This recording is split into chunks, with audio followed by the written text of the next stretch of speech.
The crack of the bat echoed across the flat Kansas prairie, splitting the summer air like thunder. For a moment, all eyes followed the white sphere as it soared against the cloudless blue sky, a tiny moon in orbit above the dusty diamond. Guards and prisoners alike held their breath, tracking its descent until it smacked into a leather glove with a satisfying thud. Cheers erupted from one side of the field, groans from the other.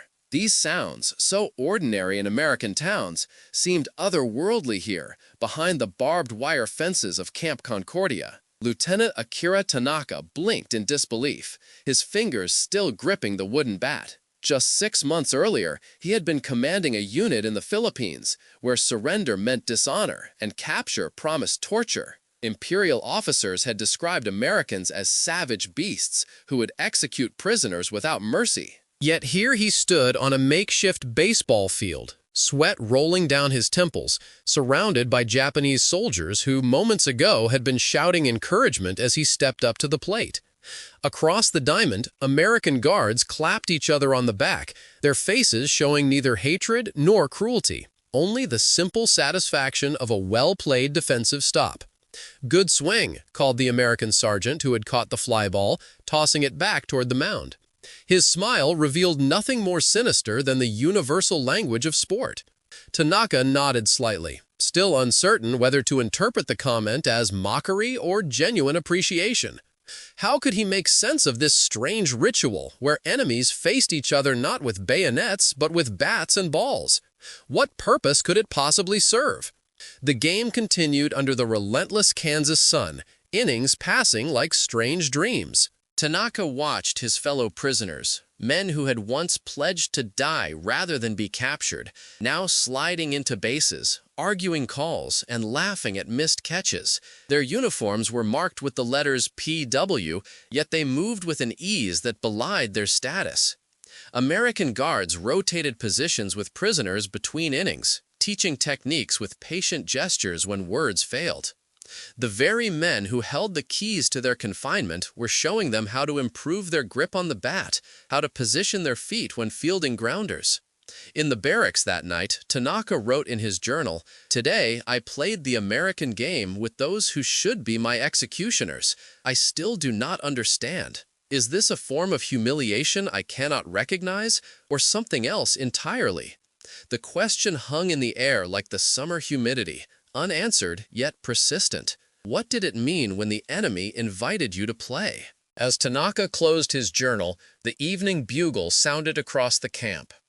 Beyond the fence, lightning bugs began to flicker in the fields like distant signal lamps, their glow mingling with the harsh searchlights of the guard towers. Tomorrow there would be more games, more moments that defied everything he had been taught to believe.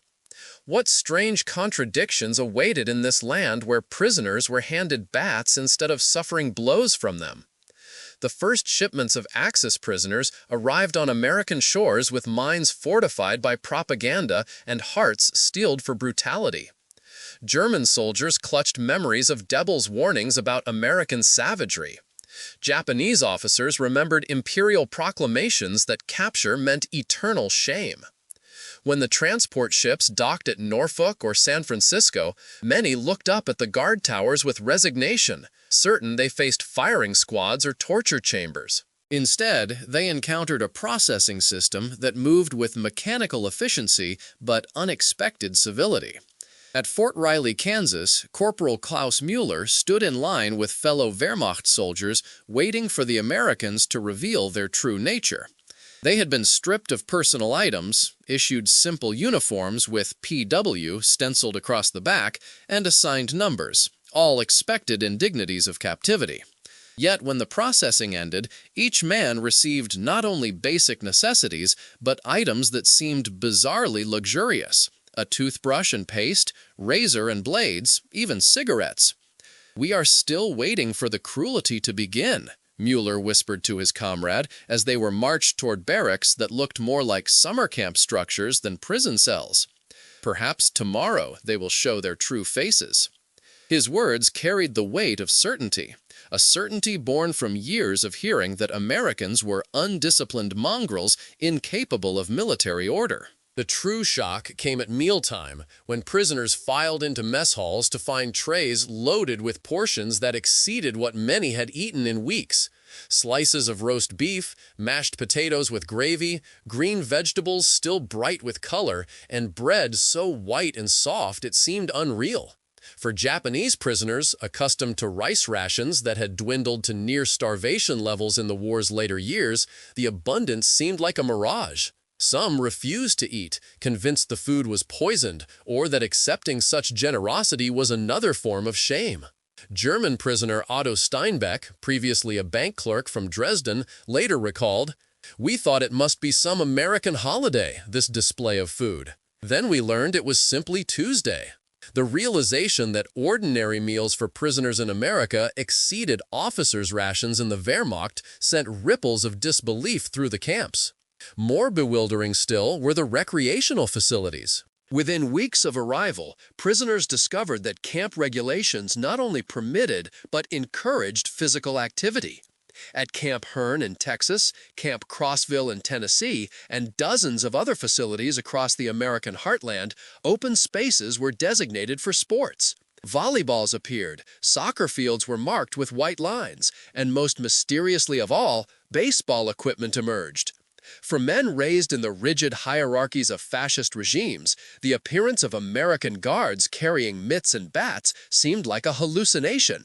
When guards began to demonstrate the rules of the game, America's national pastime, many prisoners exchanged glances of confusion. Was this some elaborate psychological test, a strange form of re-education, or perhaps something even more disorienting, an invitation to momentarily forget that they stood on opposite sides of a global conflict? The answer would reveal itself not in grand announcements or official policy, but in the simple rhythm of leather against wood, in the arc of a ball traveling across a diamond carved from prairie soil. And for men who had expected death at American hands, the realization would shake foundations laid by years of propaganda, that in this strange land, enemies might face each other first on ball fields rather than battlefields. The first baseball games were awkward affairs, filled with miscommunication and suspicion.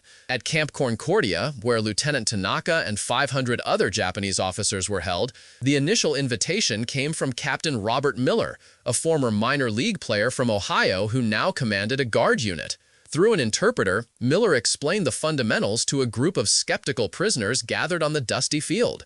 "Baseball is America's game," Miller said, demonstrating how to grip the ball. "But today, it can be your game too." His words, translated into Japanese, were met with silence. Many prisoners stood stiffly, arms crossed, reluctant to show interest in this foreign ritual. Their hesitation wasn't merely about learning an unfamiliar sport. It represented a deeper psychological barrier. To play the enemy's game might be seen as accepting their culture, perhaps even acknowledging defeat. Among German prisoners at Camp Ellis in Illinois, similar resistance surfaced. Former Luftwaffe pilot Hans Richter recalled, "We thought it was propaganda. They wanted photographs of happy prisoners to show the world how humanely they treated us." Some refused outright, considering participation a betrayal of the Reich. Others watched from the sidelines, torn between curiosity and loyalty to a failing cause an ocean away.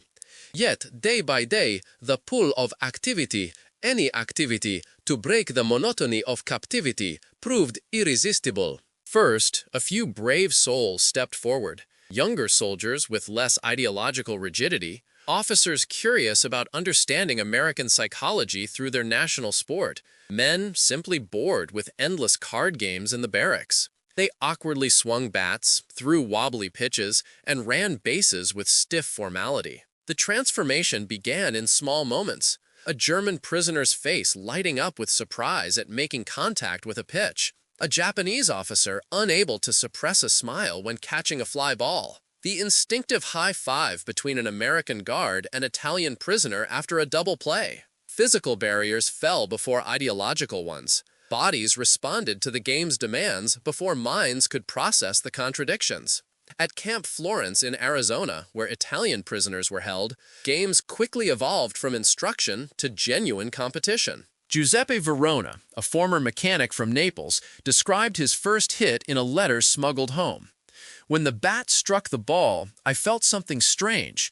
Not victory over the Americans, but simply the joy of the moment. For a few seconds, I forgot where I was, who held the keys, and which uniform I wore.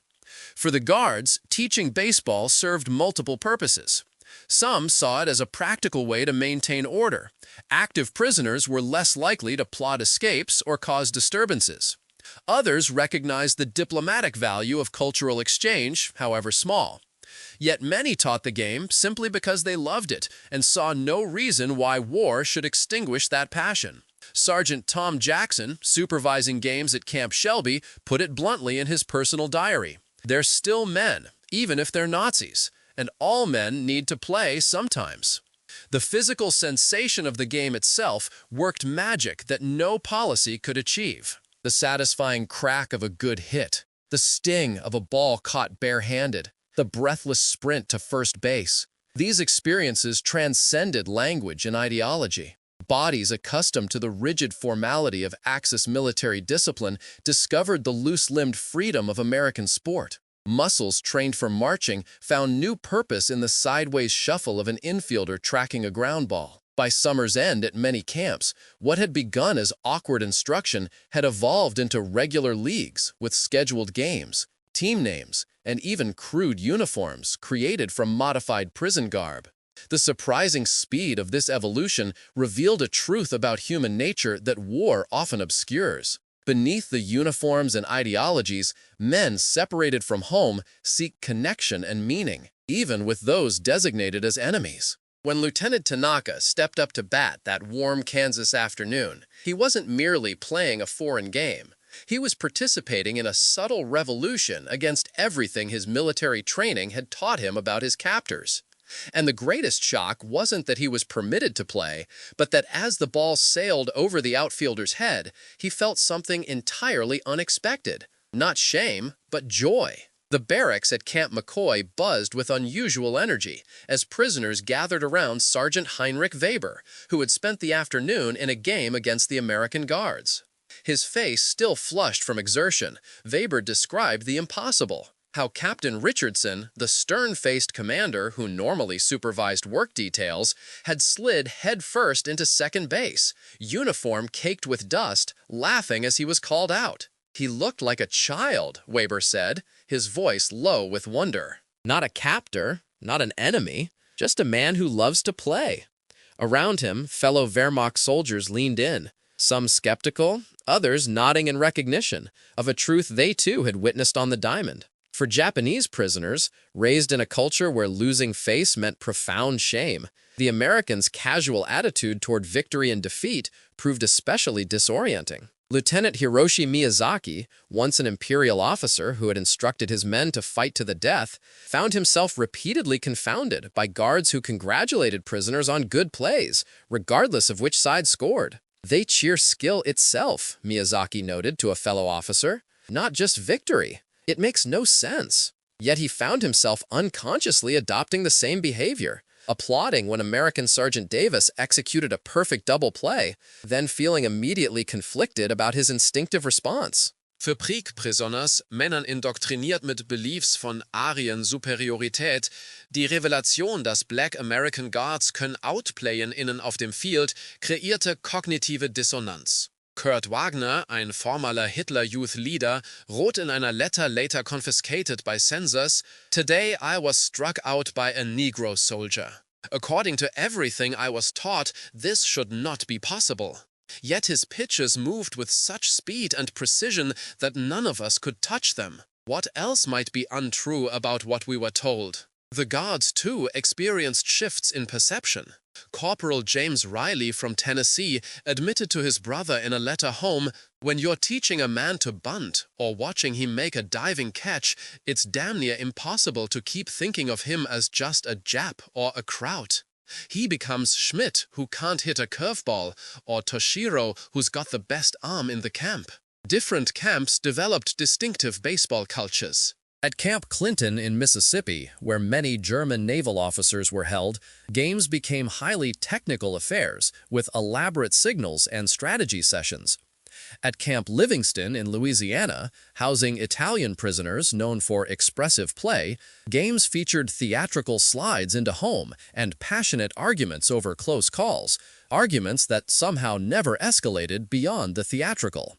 The equipment itself took on almost mythical significance. Leather gloves, scarce even for Americans during wartime rationing, were treasured possessions in the camps, often shared between players and meticulously maintained.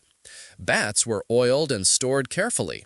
Balls, constantly threatening to unravel after hard use on rough fields, were rewrapped and stitched by prisoners with experience in leatherwork. Language barriers created their own peculiar poetry on the field. Unable to shout complex instructions in English, players developed elaborate hand signals. Mathematical precision found expression in detailed diagrams drawn in barrack sand. Japanese prisoners, many educated in American missionary schools, often served as translators, gaining status through their ability to negotiate the linguistic gap. Some prisoners began recording baseball terms in journals. English words like strike, home run, and fly ball entered their vocabulary alongside phrases like "you're out" and "good game." These same journals often contained reflections that revealed deeper transformations. Former SS officer Karl Mueller wrote, "Today, for the first time since my capture, I felt neither like a prisoner nor a Nazi. I was simply a second baseman trying to turn a double play. It is a strange freedom I never expected to find in America." As summer turned to fall and fall to winter, indoor variations emerged. Baseball card trading, statistics tracking, even shadow practice in barracks during snowstorms. What had begun as a curiosity had become, for many, an obsession that transcended the original cultural boundaries. Baseball had worked its way into the rhythm of camp life, creating a shared language between captors and captured that existed nowhere in the official regulations of war. When Lieutenant Tanaka threw a perfect strike to catch a runner stealing second, the American umpire, Corporal Wilson from Georgia, shouted "Great arm" with genuine admiration. Tanaka nodded, accepting the compliment without hesitation. Only later, lying on his bunk, did he realize how naturally he had responded to praise from a man he had been trained to see only as an enemy. The game was changing them, pitch by pitch, inning by inning, in ways no one had anticipated. The scale of the American POW operation astonished even those who lived within it.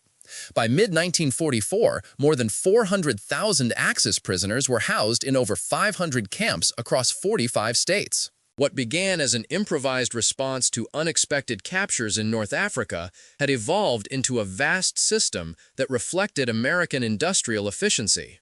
At Camp Concordia, Lieutenant Tanaka observed the logistics with professional interest. Each week, trucks arrived with precise deliveries: 50 new baseballs, 6 bats, 3 gloves to replace damaged equipment. The consistency and abundance spoke of supply chains unimaginable in Japan, where even military units faced critical shortages. One baseball represented a luxury in the resource-starved Japanese empire. Here, they arrived by the crate. The camps themselves were marvels of rapid construction. Many had been built in months, complete with water systems, electrical grids, and medical facilities. Camp Hearn in Texas rose from empty farmland to a fully functioning compound housing 3,000 prisoners in less than 100 days. By comparison, Lieutenant Tanaka recalled Imperial Army outposts that had taken years to establish with far fewer amenities.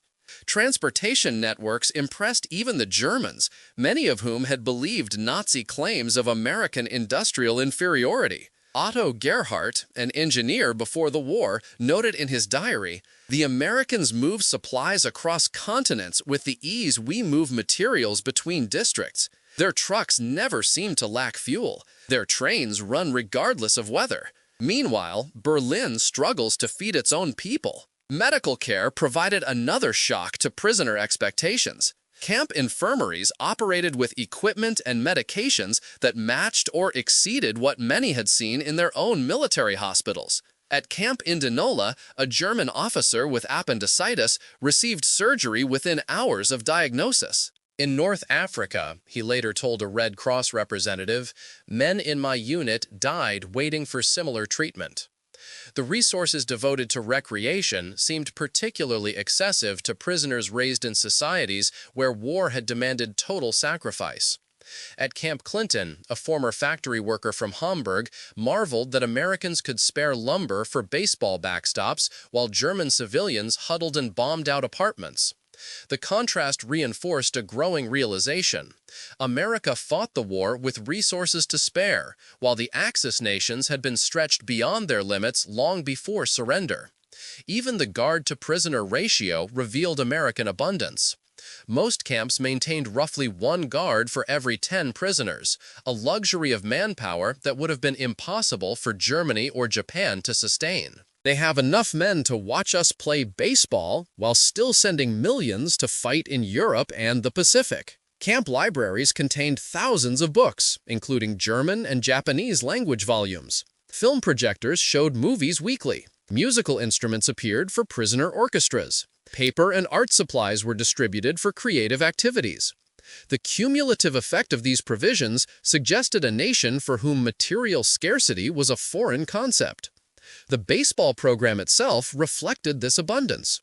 Records from Camp Papago Park in Arizona show monthly requisitions for sporting equipment that exceeded what many small American towns could afford during wartime rationing. When a Japanese prisoner asked why so many resources were devoted to entertainment for the enemy, his American instructor answered simply, "Because we can." This casual display of wealth affected prisoners in ways direct propaganda never could. Nazi assurances of German technological supremacy rang hollow when confronted with American production capacity.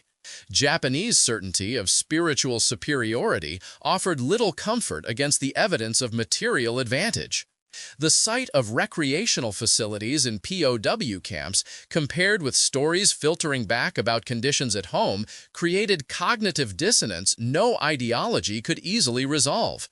For Lieutenant Tanaka, the revelation came during a rain delay. Watching American guards casually discard damaged equipment that would have been meticulously repaired in Japan, he suddenly understood the true disparity.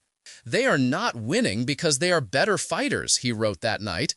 They are winning because they can afford to build new ships faster than we can sink them, can replace planes faster than we can shoot them down. Against such abundance, what chance did we ever have? When the baseball leagues reached their championship games that summer, prisoners competed with an intensity that belied their captive status.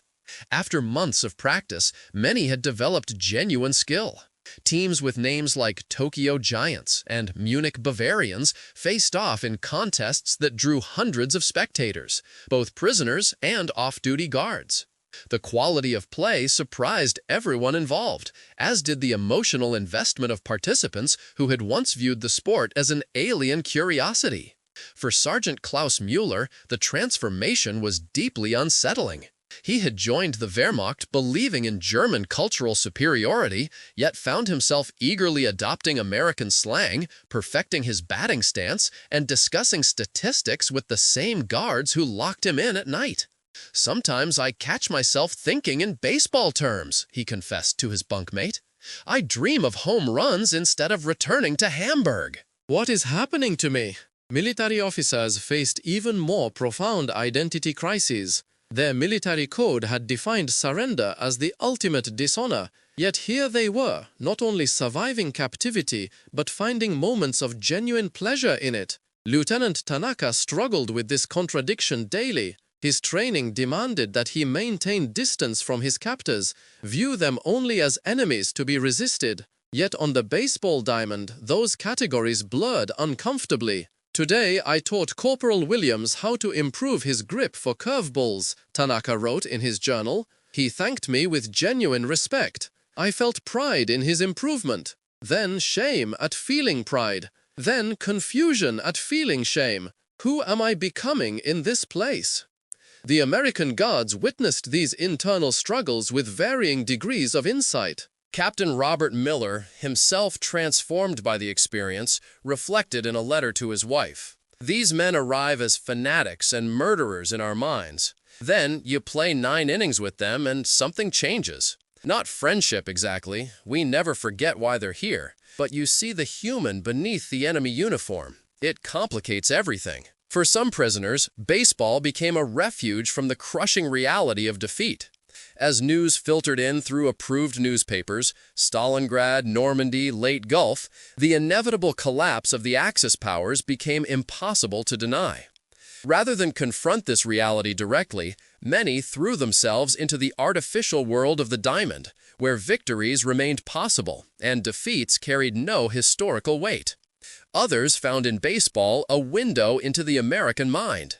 The German officers, analytically inclined, studied how Americans approached the game, their casual confidence, their balance of individual achievement within team structures, their peculiar blend of competition and sportsmanship. To understand baseball, one wrote home, is to understand why they are winning the war. They compete fiercely, but without hatred. They celebrate individual skill, but demand team coordination. Their strength is not in obedience, but in adaptability. The guards, too, found their perceptions shifting. Men they had been prepared to view as fanatical embodiments of evil regimes revealed themselves as complex individuals. Sergeant Tom Jackson wrote in his diary after a particularly close game, "Played against Weber today. 2 years ago, we might have killed each other in North Africa.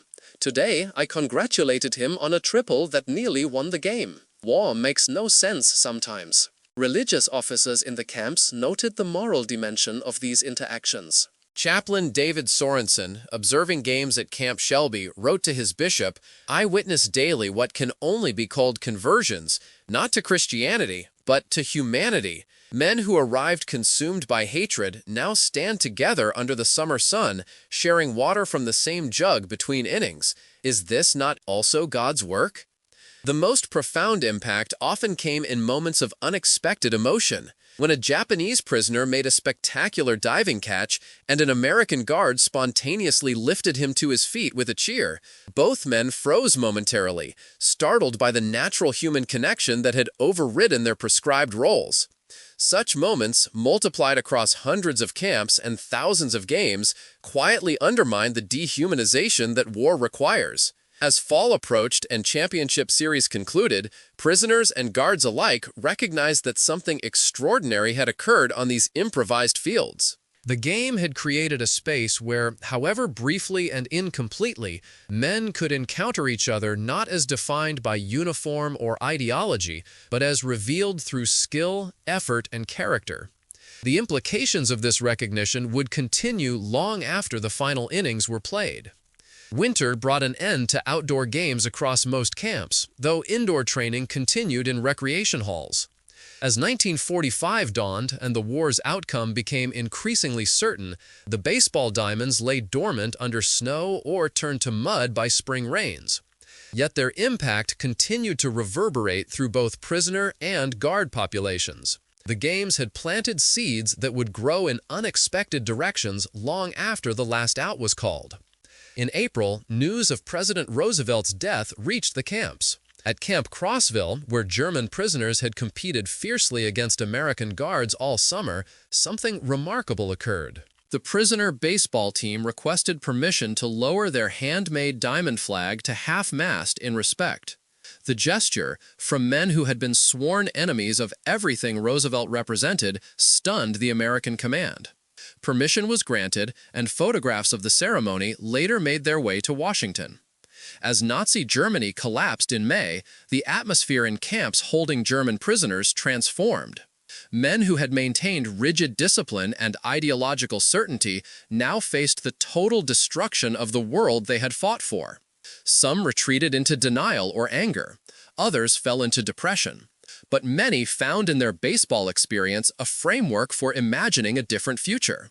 Klaus Müller, once a dedicated Nazi youth leader, wrote in his last camp journal entry, "When the war began, I knew only one way to be German. Now I have seen that enemies can respect each other, that competition need not end in destruction." 多変ざる方法でリビルドあるホームランドは、those we were 取った For Japanese prisoners, the shock came in August with news of atomic weapons and unconditional surrender.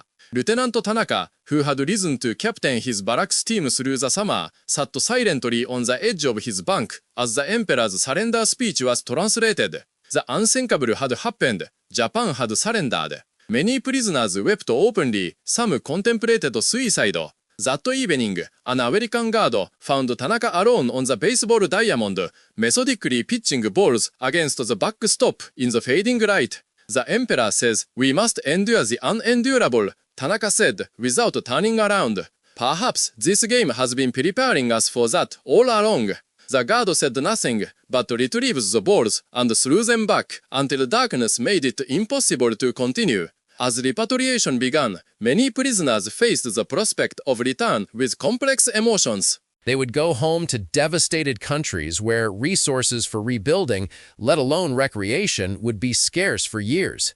Yet they carried with them memories of abundance and fragments of American culture absorbed through countless innings. Sergeant Tom Jackson, watching German prisoners board transport ships at New York Harbor, recalled a moment from the previous summer. Weber stepped up to bat in the 9th inning, bases loaded, his team down by 3. He connected perfectly, a grand slam that won the game. When he crossed home plate, every man in that camp was on his feet cheering, prisoners and guards alike. I wonder if he'll tell that story when he gets home to Germany. I wonder if anyone will believe him. The baseball equipment itself became laden with meaning as camps prepared to close. American authorities, facing the logistical challenges of dismantling hundreds of facilities, often allowed prisoners to keep gloves, bats, or balls as unofficial souvenirs. These items would cross oceans to countries where such equipment was virtually unknown, becoming seeds of the sport's post-war spread. In Japan, returning officers like Tanaka found a country physically devastated and psychologically traumatized by defeat. Yet during the American occupation, baseball fields began appearing in the rubble of bombed cities, some built by former prisoners who had learned the game in American camps. The sport became a curious bridge between former enemies, one of the few American imports embraced without resistance. In Germany, the impact was more subdued but equally significant. Former prisoners who had experienced American fair play on the baseball diamond often became advocates for democratic reforms. Some established youth sports programs deliberately modeled on the American approach they had witnessed in the camps, emphasizing cooperation, fair competition, and respect across differences. Perhaps most remarkably, several former guards and prisoners maintained correspondence long after the war ended. Captain Robert Miller received Christmas cards for 20 years from 3 Japanese officers who had played on his camp's championship team. Sergeant Klaus Mueller eventually visited America in 1967, where he was hosted by Tom Jackson, the guard who had taught him to hit a curveball in captivity. These connections, personal and cultural, represented something military strategists had never anticipated. That a simple game could create bridges where diplomacy had failed. That shared experiences on a diamond could survive the hatred of global conflict. The baseball games and POW camps had not changed the war's outcome or altered its official history. Yet they had created thousands of small moments of human connection that contradicted the narrative of absolute enmity. For men on both sides, these games revealed an essential truth, often obscured by the smoke of battle, that beneath the uniforms and behind the weapons, enemies remain human, capable of play, respect, and even moments of joy in each other's company. This recognition that those we fight are not monsters but men may be baseball's most profound contribution to healing the wounds of the most destructive war in human history. In a small town outside Munich in 1972, an elderly German man unpacked a wooden crate that had remained sealed since his return from America nearly 3 decades earlier.